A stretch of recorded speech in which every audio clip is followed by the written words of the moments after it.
Good evening, Bahamas. Coming up tonight. Abaco's hurricanes are with a stern warning for members of the Haitian community looking to rebuild that island. The Deputy Prime Minister explains how the government intends to use that $100 million from the IDB. Hiram Lewis defends the creation of his new ministry.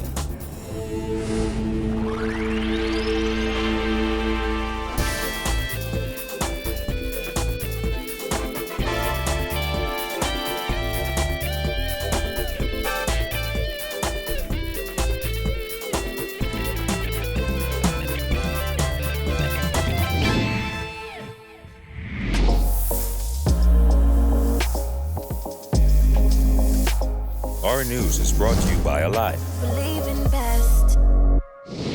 Welcome to Our News and thanks for joining us. I'm Kyle Joachim. Top news tonight.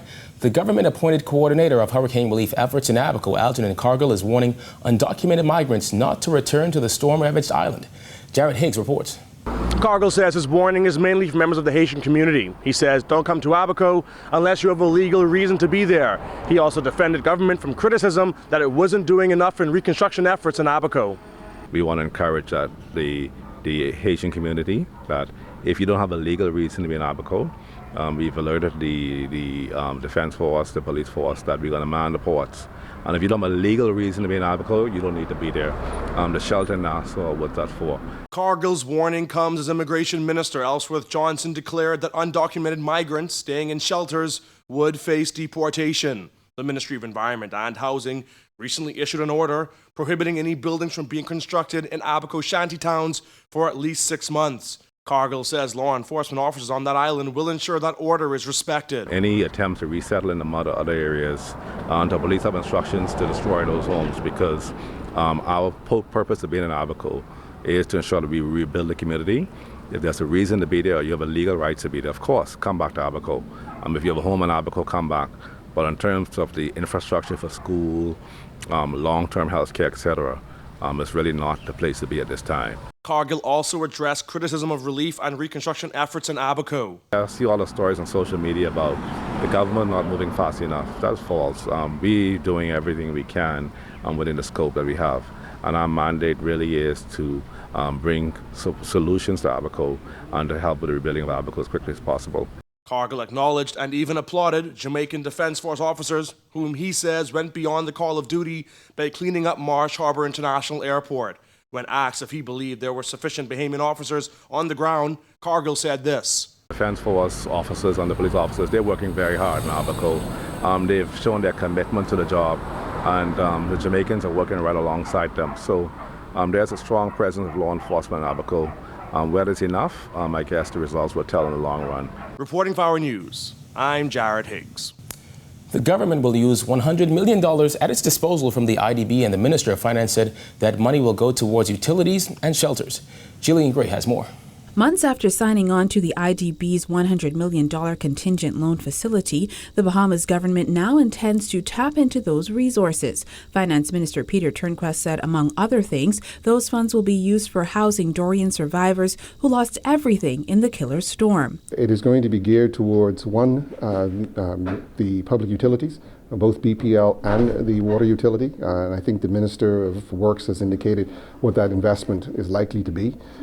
We are also using some of that money to provide temporary shelter for residents as we try to encourage them to go back to these islands and help in the reconstruction. IDB President Luis Alberto Moreno said when the government signed on to that contingency fund, he had hoped the Bahamas would never have to use it. Unfortunately, we have now the situation that happened in Abaco and in Grand Bahama. Fortunately, we have that facility because it's a way for the government to have the liquidity to be able to fastly respond. But what I'm thinking now, and what we're thinking, and together with the Prime Minister, is how to build back better. Financing from the IDB will be combined with the insurance coverage from the Caribbean Catastrophic Risk Insurance. Government received a $13 million payout from that insurance. Turnquest said disaster relief funds will be given out in low-interest loans and other incentives. He expressed great concern that some business owners have said they won't return to the storm-ravaged islands. We're putting together this whole package to try and support the entrepreneurial class so that they do come back and we make it as inexpensive, if I may use that, for them to get back into business. So whatever we can do from the government side, we're certainly trying to facilitate that. We got the one-stop shop to make sure that there is no running around, and we cut through the red tape as much as we can, and facilitate the granting of licenses and building permits. While residents have been gathering to rebuild homes in Grand Bahama, Turnquest said the process in Abaco has been a bit slower. The government has spent some $2.5 million on temporary shelters and expects that government workers and essential personnel will occupy those facilities in Abaco soon. The shelters, as I understand it, are going to be here very shortly. I know that in Abaco there is, hopefully this week, we will have some accommodations for the government workers, the necessary government people, so that we can get the government systems back up and running. Now it's unclear when the Minnis administration will put these plans into motion. However, the president of the Inter-American Development Bank did say that the government has access to $25 million up front to get the ball rolling. Reporting for our News, I'm Jillian Gray. Well, the Deputy Prime Minister also responded to the opposition, which criticized the government for what it says is a lack of presence on those storm-ravaged islands. They're questioning what is being done to provide water and supplies to Abaco and Grand Bahama. Turnquest said instead of criticizing, the PLP should join forces with the Minnis administration. This is an incident that I think is unprecedented in terms of the scale of it, in terms of the diversity in which the islands and the communities in which it is impacted. And so, it's easy to criticize. I think it would be more useful for the opposition to contribute to the debate in terms of how we address these issues going forward and to support us in the efforts that we're trying to do to bring some normalcy to our citizens. In a statement yesterday, PLP Chairman Fred Mitchell questioned if Ragged Island, which was pummeled by Hurricane Irma, had been forgotten in the wake of this new tragedy. The Deputy Prime Minister said one does not cancel out the other. I don't think that there is any taking away of focus from Ragged Island. As you know, the Prime Minister outlined a vision for Ragged Island, and as far as I'm aware, that is still very much on track.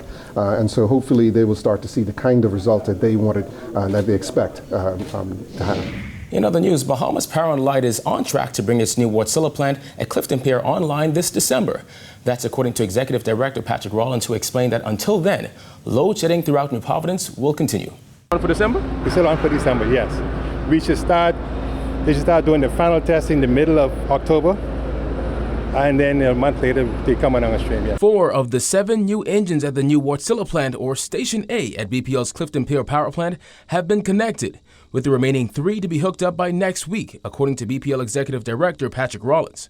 While giving an update this morning, Rollins explained that those engines are set to be tested sometime in October, but still won't be put to use until mid-December. It depends on the demand. We are capable of producing 132 megawatts. If we don't need that, we won't bring them online at one time, but the capacity is there and available. The new 132 megawatt plant comes at a cost of $95 million and is expected to bring an end to the decades-long issue of load shedding in the capital. Rollins explained that due to engines being down at both Blue Hills and Clifton Pier, there is a 30 megawatt shortfall, which means load shedding will continue until the new plant is up and running in December. That is, if everything goes as planned. We had some failing generators at Blue Hills that was spoke about before, that in the process of being repaired now. Yeah. Any idea as to when they'll be repaired? We're hoping they should come on shortly. Because load shedding is still constant throughout the capital. It is. Any idea when we can see that come to an end? Yes, it is, yeah. And we hope when this plant comes on stream, load shedding would be a thing of the past. When we visited, crews from Wärtsilä and BPL were hard at work on the 7 engines. Rollins said the new engines are expected to help greatly with the demand shortfall the company is experiencing, but he could not say exactly how this will translate when it comes to the pockets of BPL's customers. It's not difficult to say because you can have these efficient generators online and then the cost of oil goes up. Though Prime Minister Dr. Hubert Minnis insisted he has confidence in the National Emergency Management Agency, the new Minister of Disaster Preparedness, Iram Lewis, insisted that NEMA in its current form is not in a position to deal with the aftermath of Hurricane Dorian. With more on this, here's Giorgio Bain. The National Emergency Agency was not prepared to handle a monster storm like Hurricane Dorian. This according to the new Minister of Disaster Preparedness, Iram Lewis, who defended the government's decision to create the new ministry. NEMA, as we know it now, National Emergency Management Agency, as we know it now, needs to be, it was not in a position to deal with this. In fact, the country wasn't in a position to deal with this. So we now have to put systems in place to plan, to prepare, to manage, and to reconstruct afterward, because this is the first of its kind, but I don't believe it's going to be the last. Just last week, Prime Minister Dr. Hubert Minnis said he has confidence in NEMA, which has come under heavy criticism since Dorian devastated Grand Bahama and Abaco earlier this month. Opposition leader Philip Brave Davis has called the new industry an additional layer of bureaucracy, which will cause longer delays, deepening the frustration and hopelessness among those who are already distressed. Lewis dismissed those concerns as fear-mongering. We are always open to working with the opposition, and it's really no time for political posturing. It's no time for sensationalization. It's no time for fear-mongering. It's time to be called to national service. We have to build our nation back.